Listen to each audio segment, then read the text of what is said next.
Coucou tout le monde, je vous retrouve aujourd'hui dans une nouvelle vidéo dans laquelle je vais vous présenter tout le matériel que j'utilise pour mon bullet journal. C'est une vidéo qui m'est souvent demandée lorsque je fais des vidéos sur ce genre de sujet. Je vous mets dans le petit, toute une petite sélection de ce que j'ai déjà réalisé à ce sujet.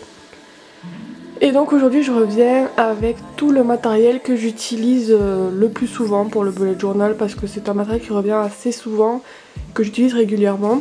J'espère du coup que la vidéo va vous plaire et c'est parti pour le récapitulatif de tout mon matériel. Donc tout d'abord au niveau du carnet, j'en utilisais un. En fait j'ai changé de carnet il y a peu de temps parce que celui que j'utilisais ne me convenait plus. Donc pour celui que vous avez déjà vu dans mes vidéos, c'est celui-ci.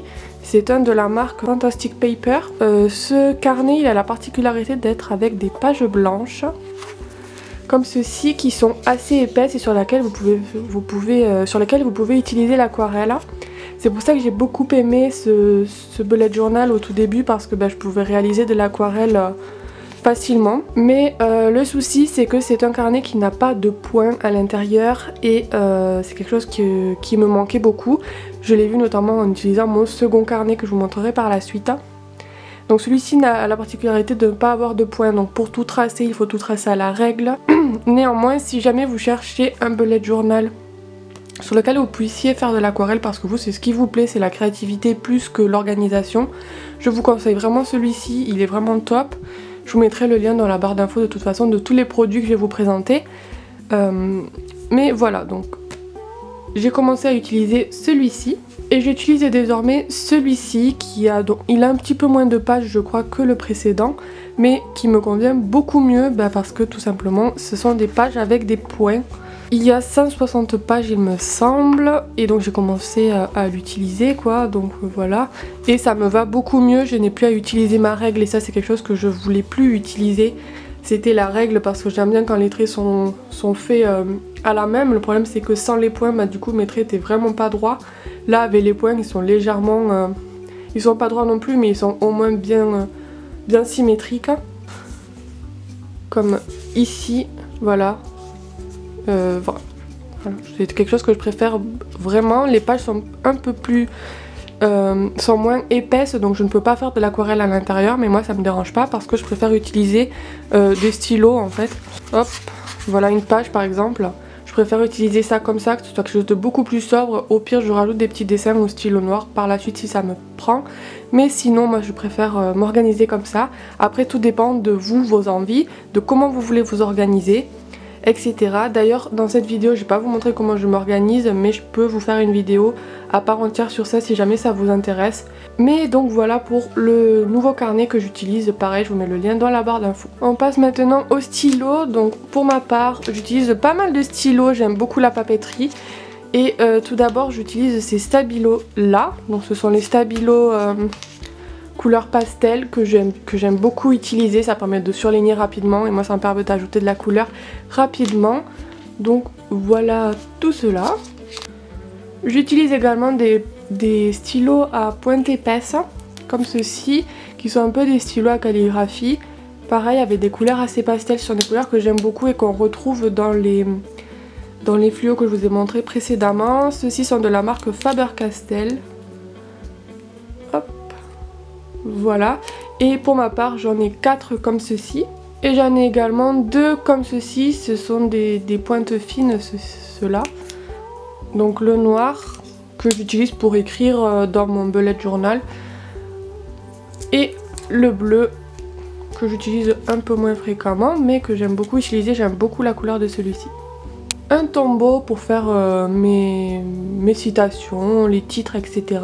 que j'aime beaucoup, pareil il a une pointe pinceau et une pointe fine mais qui est plus épaisse que celle que je vous ai présentée précédemment.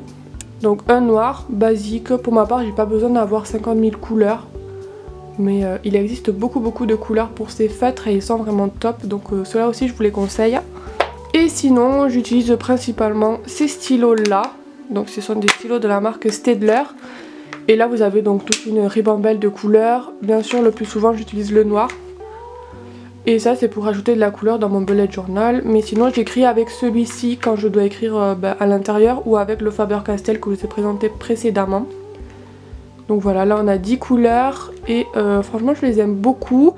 Toujours au niveau de la couleur, mais cette fois-ci plus crayon de couleur, j'utilise ces crayons de chez Staedtler. C'est des crayons que j'utilise exclusivement pour mon bullet journal. Ils sont aquarellables mais je les utilise pas comme tels. Voilà, ce sont des crayons basiques quoi. Ils ont juste la particularité d'être du coup aquarellables, mais comme je vous l'ai dit, moi je l'utilise plus sous cette forme là. Mais si jamais vous en cherchez, je vous les conseille vraiment, ils sont vraiment top. Pour la praticité dans mon bullet journal, j'utilise aussi ces planches. Alors vous allez vous demander qu'est-ce que c'est. En fait ce sont des planches autocollantes avec donc le mois et le calendrier du mois que je mets à chaque début de page de mon bullet journal parce que ça m'évite en fait de l'écrire à chaque fois. J'aime bien avoir en haut de chaque semaine la semaine à laquelle ça correspond ainsi que les jours autour, enfin les jours aux alentours. Et plutôt que de l'écrire chaque fois sur chaque page, je préfère beaucoup plus utiliser ça. Voilà, ce sont juste des planches d'autocollants. J'ai aussi ces petits clipboard, je crois que ça s'appelle. Ce sont des autocollants que vous mettez dans votre bullet journal et sur lesquels vous pouvez écrire. Et ça permet d'éviter d'avoir beaucoup de marque-pages en fait dans votre bullet journal. Moi je l'ai utilisé une seule fois pour le moment ici pour y écrire vidéo du coup.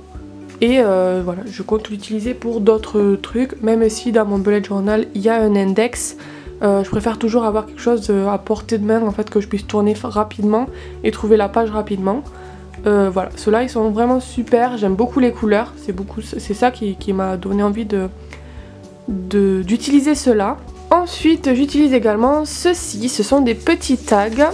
Alors ils sont déjà un petit peu découpés parce que j'en ai déjà utilisé. C'est une planche de tags en fait sur laquelle vous retrouvez donc les jours de la semaine. Donc vous pouvez découper et coller au lieu de les écrire. Vous avez des petits pense-bêtes avec marqué travail, ne pas oublier à faire.